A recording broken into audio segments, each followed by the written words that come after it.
நன்றி அம்மா, நன்றி. ரொம்ப சிறப்பா பேசுனீங்கம்மா. உங்களுடைய முடிவும் வந்து நீங்க அந்த மார்க் போட்ட விதம் இருக்கு பார்த்தீங்களா? ரொம்ப அருமையா இருந்தது. என்னன்னா, ஆ இந்த முறை வந்து சமூக அளவுகோல் அரங்கம்ன்னு சொல்லி வச்சுட்டோம்.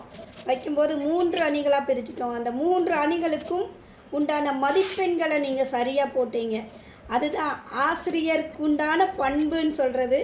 என்னன்னா, இதே வந்து எங்கள மாதிரி சாதாரணமான ஆட்கள நாங்க போடும்பொழுது, எங்களுக்கு தகுந்த மாதிரி தான் நாங்க அதோட தீர்ப்ப வழங்கியிருப்போம். ஆனா, நீங்க ஒரு நல்ல ஆசிரியர் அப்படிங்கிறத நிரூபிச்சிருக்கீங்கம்மா. ரொம்ப மகிழ்ச்சி, ரொம்ப சந்தோஷம். எங்க கூட இத்தனை நேரம் பொறுமையா இருந்து, எங்களுக்கு ஒரு நல்ல நடுநிலையான தீர்ப்பையும், ஆ தகுதியான தீர்ப்பு.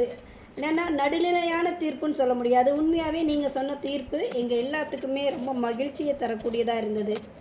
ஏன்னா, இப்ப இருக்கக்கூடிய காலகட்டத்திலயும் சரி, அப்போ இருக்கக்கூடிய காலகட்டத்திலயும் சரி, ஆ பெண்கள் முன்னேறணும் அப்படின்னு சொன்னாலே பார்த்தீங்கன்னா, நெறைய முதல்ல அவங்க வர வேண்டிய இடம் உறவுகள்ல இருந்து தான் வெளியில வரணும். வெளியில வந்தா தான் சமுதாயம்.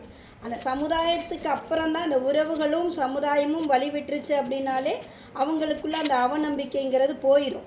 ஸோ, அதன் அடிப்படையில நீங்க மதிப்பெண் போட்டிருக்கீங்க. ரொம்ப சந்தோஷமா இருக்கும்மா. ரொம்ப மகிழ்ச்சியா இருக்கு.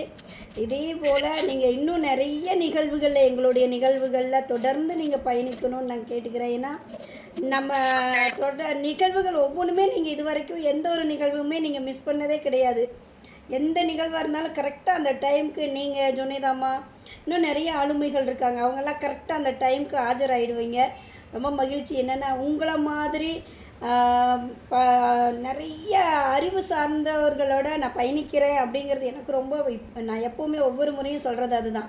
ஏன்னா, ஆசிரிய பெருந்தகைகள வந்து நான் உண்மையாவே ரொம்பவே நேசிக்கக்கூடியவ.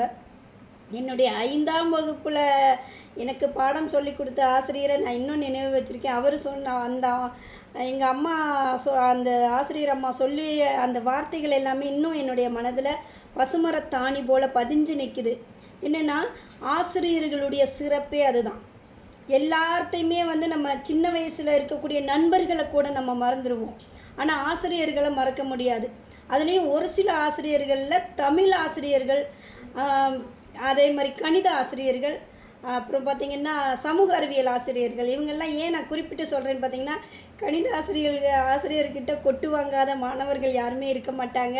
அதே மாரி சமூக அறிவியல் பாடம் வரும்போது தூங்காம இருக்கிற மாணவிகள் இருக்க மாட்டாங்க. தூங்குறப்ப திட்டு வாங்காத மாணவர்களும் இருக்க மாட்டாங்க. அதில நானும் ஒருத்தியா இருந்திருக்கேன். உண்மையாவே அந்த வகையில நான் சொல்றேன். ஏன்னா, அந்த மாதிரி இருந்து வந்த நான் இன்னைக்கு உங்கள மாதிரி ஆசிரியர்களோட பயணிக்கிறேன் அப்படிங்கிறது எனக்கு ரொம்ப சந்தோஷமா இருக்கு. நல்லதொரு தீர்ப்பு அம்மா. நன்றி. ரொம்ப ரொம்ப நன்றி அம்மா.